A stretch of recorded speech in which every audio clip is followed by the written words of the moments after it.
Le match entre OHL et le Standard était l'une des affiches de la journée avec les troisièmes du classement qui reçoivent les deuxièmes. À l'aller, le Standard avait roulé sur Louvain avec une victoire 6-2, mais les louvanistes offrent désormais un tout autre visage. Avec un 15/15, c'est l'équipe en forme du moment et elle pourrait revenir à égalité en cas de succès contre le Standard. Mais la première occasion du match vient des Liégeoises. Brackman centre et Petry joue de la tête. Vandenberg est immédiatement dans son match. Un peu plus tard, Uchail joue de la tête sur un corner, mais ça passe largement à côté. Nouvelle possibilité pour le Standard, c'est à nouveau Petry qui se montre dangereuse, mais Vandenberg est de nouveau sur son chemin. Malgré ça, le match est plutôt fermé et ce sont les Liégeoises qui se montrent le plus souvent dangereuses. Vandenberg relâche le ballon mais s'en sort bien car le tir de Weinblum n'est pas cadré. Avec le huis clos, il faut être un peu créatif et à Louvain, certains regardent ça bien installé dans les bois. De quoi observer attentivement le corner à la 36e minute de jeu. Un corner où Weinblum ouvre le score de la tête. Cette fois, Vandenberg ne peut rien faire et l'avantage est mérité. 0-1, c'est d'ailleurs le score à la pause. Les deux équipes sont bien préparées et laissent très peu d'occasions. Pas un hasard si le but et les rares occasions sont venus sur des phases arrêtées. La deuxième mi-temps part sur les mêmes bases et il faut attendre avant de voir une action dangereuse. Aster Janssen s'est bien lancé sur son flanc gauche et sert Davinia van Mechelen qui loupe une très grosse occasion. La Red Flame aurait dû mieux faire. Une minute plus tard, le tir de Gelder s'est dévié in extremis par Case. OHL s'en sort très bien pour la deuxième fois d'affilée. Et ce qui devait arriver arriva. La gardienne Louise Vandenberg commet une grosse erreur. Elle tente tant bien que mal de se rattraper, mais Gelders ne se prive pas pour ouvrir son premier cadeau de Noël. C'est 0-2 pour le Standard. Mais Louvain ne va pas pour autant rester sans réagir. Sur un corner, Luna Van Zer sert dans la deuxième zone et trouve Uchail qui tente sa chance, mais le tir est contré par Marinucci. Le Standard reste la meilleure équipe sur le terrain. Vandenberg doit repousser le tir de Van Mechelen au-dessus du but. Les Liégeoises veulent se mettre définitivement à l'abri. Belle action individuelle de fond, mais son tir manque de puissance pour être réellement dangereux. Avec des occasions qui ne donnent rien, Marie Dreuter prend l'initiative à distance, en vain. Le score n'évoluera plus, le Standard s'impose 2-0, mais relègue surtout OHL à 6 points au classement. On a conforté notre deuxième place et on doit suivre ce train d'enfer par rapport à Anderlecht et puis arriver au tour final avec si on divise les points avec 3 points de retard et puis tout est jouable à la fin de saison. Pour OHL, c'est la déception avec la série de 15/15 qui s'arrête. De afgelopen weken ging het vooral heel goed. We speelden heel aanvallend voetbal. Maar ik denk dat het gewoon, dat ontbrak gewoon vandaag. Ik denk gewoon dat we niet durfden. We durven niet de bal op te eisen en dan is het moeilijk om een kans te creëren. Er waren leukere manieren om de feestdagen in te treden, denk ik. Maar goed, ik denk dat we vandaag wel even met de voetjes op de grond zijn gezet. Wat dat ook logisch is tegen ploegen die het al x aantal jaren beter doen en die ook een gevestigde waarde zijn, denk ik. Le Standard peut de nouveau y croire et se remet dans le bon chemin après la lourde défaite 5-0 face à Anderlecht. Ik denk dat we eerder moeten kijken naar de eerste plaats, ook al hebben we 5-0 verloren vorige week. Maar ik denk dat we gewoon keihard moeten werken en nog een tandje extra erbij zetten, dat we het Anderlecht moeilijk kunnen maken.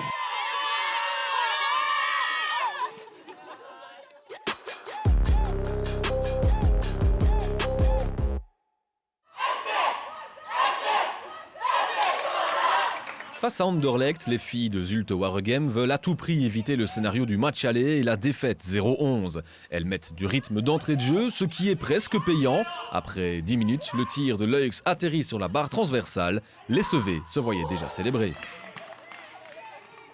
Ik zag hem zelfs binnengaan eigenlijk. Ik was al bijna naar Corina aan het lopen. En dan denk ik, pech. Surprise, les Mauves mettent bien 15 minutes à rentrer dans leur match. Mais le premier envoi cadré termine au fond. Zulte Waregem ne peut pas se dégager et est sanctionné immédiatement par De Kenny sans pitié. C'est 1-0 et le 14e but pour la Red Flame. Mais Anderlecht a tout de même quelques ratés. Willard touche le montant à 2 reprises dans un intervalle très court. Premièrement avec une frappe sur le poteau et ensuite sur la barre transversale. Zulte Waregem va tout de même avoir une chance d'égaliser sur penalty, mais Virendals est arrêté, Seinaf tente sa chance derrière, mais ça reste 1-0. L'entraîneur de Zulte Waregem, Angelo Gaitan, harangue son équipe et peut être satisfait du petit écart à la pause. Du côté d'Anderlecht, on sait qu'on peut mieux faire. Ik denk dat ze heel hevig zijn begonnen en ik denk dat we daar wel even van verschoten waren. En ik zeg het, onze eerste kwartier, 20 minuten was echt niet goed en ik denk dat we dat moeten meenemen toch naar de volgende wedstrijd. Ik zeg nog aan de meisjes voor de wedstrijd. Die meisjes hebben een serieuze nederlaag gehad thuis. Dus ze komen hier voor dat recht te zetten. Dus ze waren verwittigd dat het niet gemakkelijk ging zijn. Anderlecht revient donc sur le terrain avec l'ambition de prendre de l'avance en deuxième mi-temps. L'habituel festival de buts est attendu et Zulte leur offre un premier cadeau. La faute de main de Pauline Windels est évidente. Le pied de Willaert ne tremble pas sur le penalty. C'est 2-0. Le bloc de Zulte n'a pas tenu. 5 minutes plus tard, le duo des Red Flames de Kenny et Willaert s'illustre pour faire le 3-0. Zulte n'y est plus et parvient à peine à franchir la ligne médiane en deuxième mi-temps. Après avoir récupéré le ballon, Anderlecht lance une énième offensive. Monté au jeu, Amber Maximus fête son retour sur un terrain avec un but. Mais ce n'est pas tout puisque Tine de Kenny continue son festival avec un joli but pour faire 5-0. La défaite est sans appel pour Zulte, mais il y a tout de même un monde de différence par rapport au match aller. Wij hebben echt wel met mes tussen de tanden op het veld gekomen en ook gezegd van kijk dames, je hebt niets te verliezen vandaag. Geniet van die wedstrijd, maar hou in jullie achterhoofd die 0-11. En dat piekte deze week, heel de week nog op training. En je zag dat die scherpte er was en iedereen was gemotiveerd. En dan 0-3 zou je kunnen zeggen van kijk, ja, de kopjes gaan naar beneden. Maar dan zie je dat het team de rug gaat gaan rechten en ja, ze willen vooruit in het verhaal. En ja, ik moest het echt wel proficiat mensen vandaag met de geleverde prestatie, zeker en balverlies. Pour Anderlecht, on aborde la trêve hivernale sans la moindre défaite. Zijn jullie van plan dit seizoen nog iets te laten liggen? Ik hoop van niet natuurlijk. Ik denk dat dat het doel is van ons allemaal. Maar je weet natuurlijk nooit. Dus ik denk dat we gewoon wedstrijd per wedstrijd moeten afwachten en ons moeten focussen wedstrijd per wedstrijd en dat we dan wel zullen zien.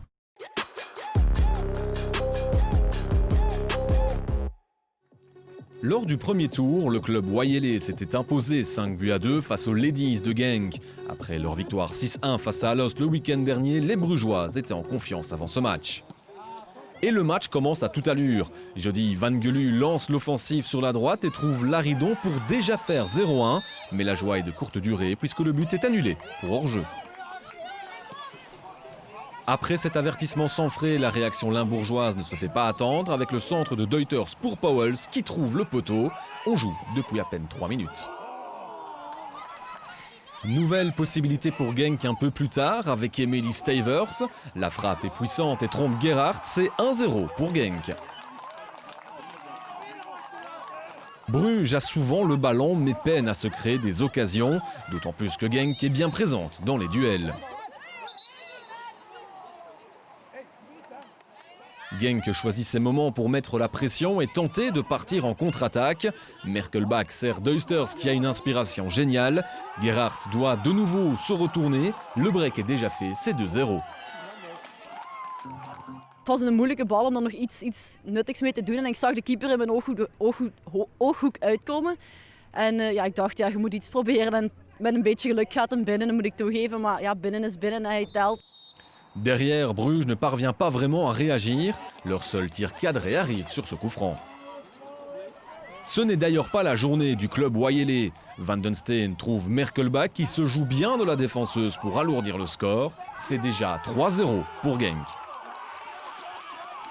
Du côté des Brugeoises, il faut s'attendre à une sacrée soufflante dans le vestiaire. Oh ja, ik denk dat het logisch is dat er wel iets gezegd moest worden, want ja, ik zeg het was Club Brugge onwaardig en de coach weet dat ook, wij weten dat zelf ook. Mais après la pause, Bruges affiche toujours le même visage. La construction est bien trop bâclée. Les Limbourgeoises continuent de gagner des duels et se montrent plusieurs fois dangereuses. Stavers centre pour Merkelbach pour faire le 4-0, un but tout simplement fantastique.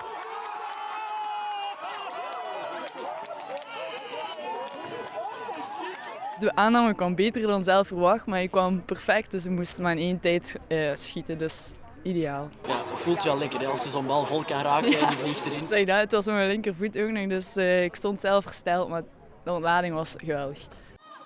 Le club va encore bénéficier d'une occasion, mais ce sera bien la dernière. Léo van der Elst exprime sa frustration sur la gestion du match et se prend un carton jaune. Genk tente de s'offrir une dernière possibilité à l'heure de jeu, mais Van den Abel se blesse dans son duel avec Woods et doit sortir.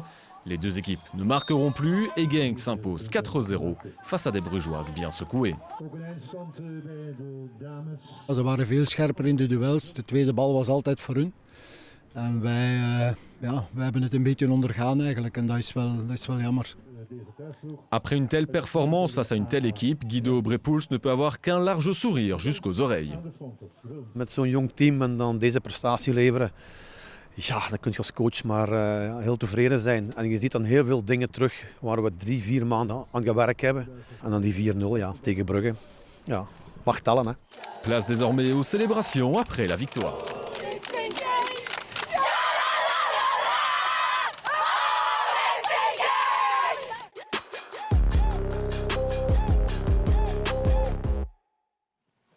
Il n'y avait pas que la bataille des Flandres ce week-end. Alost et Gand s'affrontaient samedi dans le derby de la Flandre orientale. Un match que les Gantoises abordent après 4 défaites de rang, alors qu'Alost est avant-dernière au classement avec 5 points. L'enjeu allait donc au-delà de la victoire pour les entraîneurs qui voulaient relancer une nouvelle dynamique positive, cette fois, juste avant la trêve hivernale. We hebben wel onze sportieve doelstellingen en daar zitten we momenteel niet volledig op schema. Dus om daar weer in lijn te zitten moeten we die wedstrijd vandaag winnen. En liefst met een goed gevoel om inderdaad op die manier de winterstop in te gaan. Ik hoop dat we vandaag een goede wedstrijd kunnen spelen. En dat we dat kunnen meenemen naar de winterstop en dan een beetje verder bouwen. Hopelijk nog wat versterking bijhalen en dat we op 23 januari klaar zijn om de tweede ronde toch een beetje beter in te zetten dan dat we ze tot nu toe hebben gespeeld. Si les Alostoises appuient en premier, c'est Gand qui va commencer idéalement la rencontre en marquant pratiquement d'entrée de jeu. Van der Donk marque maladroitement un autobus qui permet aux Buffalo de mener après 3 minutes.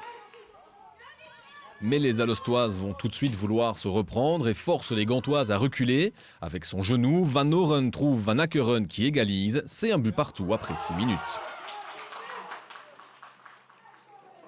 Quelques instants plus tard, Van Oren est de nouveau à l'initiative. Bodeweins tire, mais ça passe largement à côté. Alost met la pression, mais sans vraiment mettre la défense adverse en difficulté. Après le quart d'heure de jeu, Gand va reprendre l'avantage. Lomen est à nouveau décisive en trouvant Lonen qui marque pour faire 1-2. Gand reste dangereuse en contre-attaque. Bakarné dégage, mais Lonen bénéficie du deuxième ballon et la néerlandaise va doubler son score personnel en 4 minutes. C'est 1-3, Gand fait le break.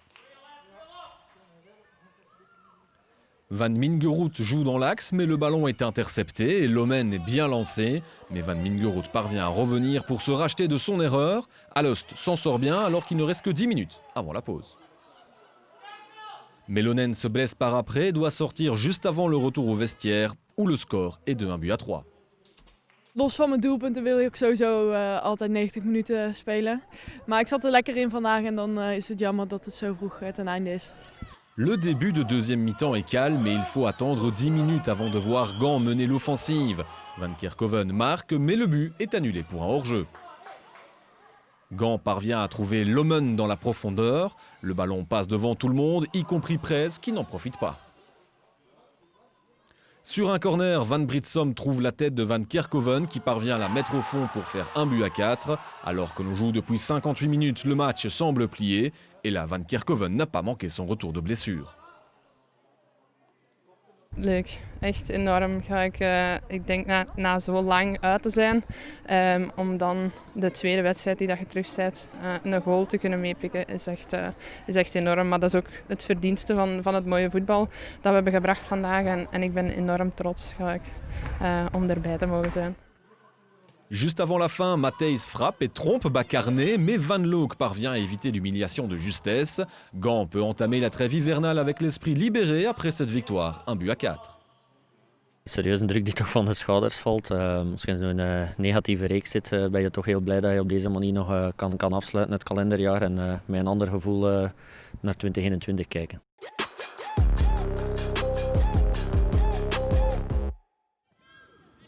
Charleroi est peut-être dernier de la Score Super League, mais elles ne sont pas venues au White Star pour jouer les faire-valoir. Les intentions sont offensives dès le début de match et le président Carolo Mehdi Bayat, venu en spectateur attentif, constate les progrès des dernières semaines. Je n'assiste pas à tous les matchs, en tout cas notamment de l'équipe du Sporting de Charleroi, mais bon, j'en ai quand même vu quelques-uns et je vous avouerai que je suis agréablement surpris. On voit que le niveau est bon, au niveau technique en tout cas, on voit de très belles choses. Au niveau tactique, on voit aussi que les entraîneurs arrivent à bien mettre en place ces équipes. Après, c'est vrai que bon, au niveau physique, il y a encore peut-être un peu de travail à faire, mais ce qui est tout à fait logique et normal. Mais globalement, je reste persuadé qu'on peut encore et on doit encore travailler évidemment pour faire progresser cette Super League. Lui aussi, spectateur attentif, Ali Golizadeh voit l'équipe de sa femme Yassaman Farmani répondre aux critiques des dernières semaines. Collet doit se détendre à 2 reprises pour garder le 0, une première fois sur un long ballon de Cochet et ensuite sur une frappe de Geisbrechts.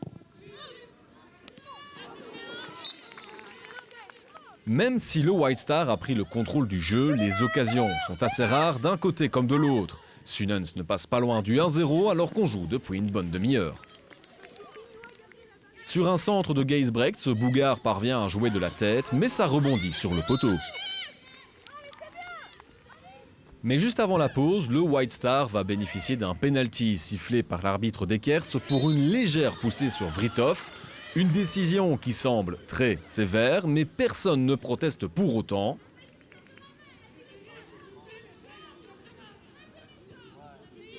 Marie Bougard va convertir le penalty pour faire 1-0.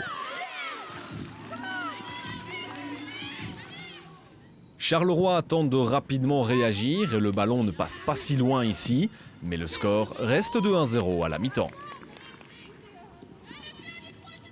Si la première mi-temps a laissé le spectateur sur sa faim, la deuxième période est bien plus spectaculaire. Charleroi hésite en défense et Broos ne se fait pas prier pour sanctionner immédiatement. C'est 2-0.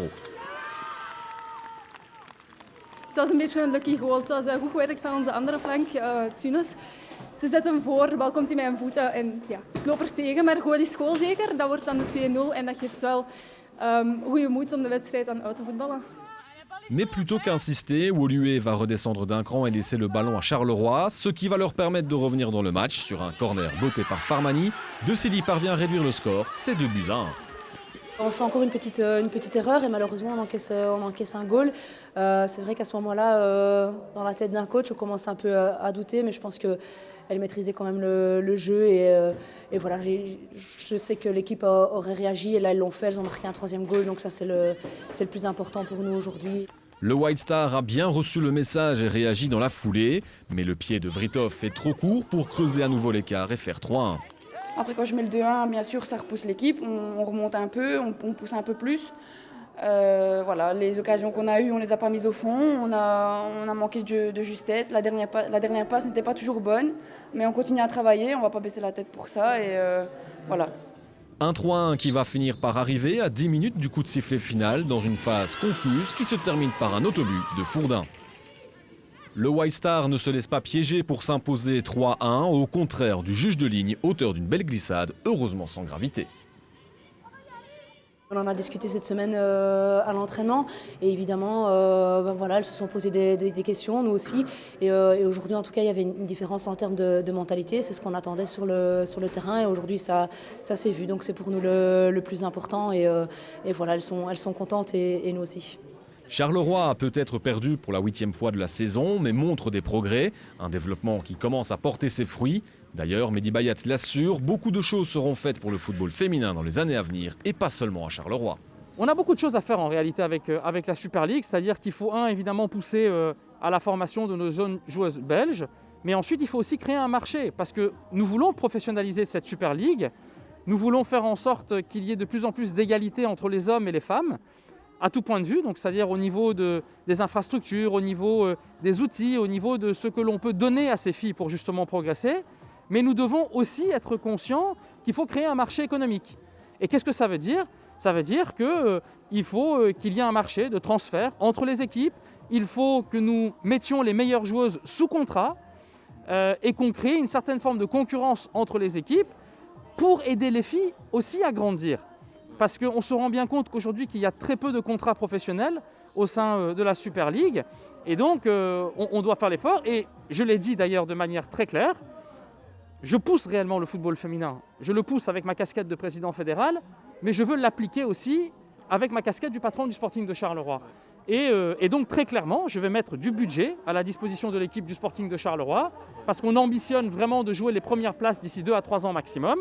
Et la volonté très claire, c'est d'aller chercher les joueuses ailleurs, dans les autres équipes, de leur proposer des contrats, de leur proposer de mieux les rémunérer que ce qu'elles ont dans les autres équipes, de manière à ce que ces autres équipes décident de dire aussi on va faire des efforts pour ces filles.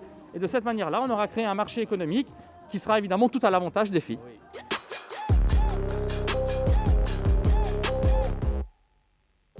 On passe en revue les résultats de cette 10e journée, donc avec la lourde défaite du club YLA, mais également les victoires d'Anderlecht, Gand, du Standard et de Genk. Au niveau du classement, Anderlecht reste parfait en tête avec 30 sur 30 devant le Standard. Le club YLA passe 5e alors que Alost et Charleroi restent derniers. Le programme de la 11e journée, avec notamment les belles affiches Anderlecht OHL et Genk la Gantoise, des dates et heures qui restent à confirmer. En attendant, passez de bonnes fêtes, une bonne trêve hivernale et on se retrouve fin janvier pour le Super League Highlights.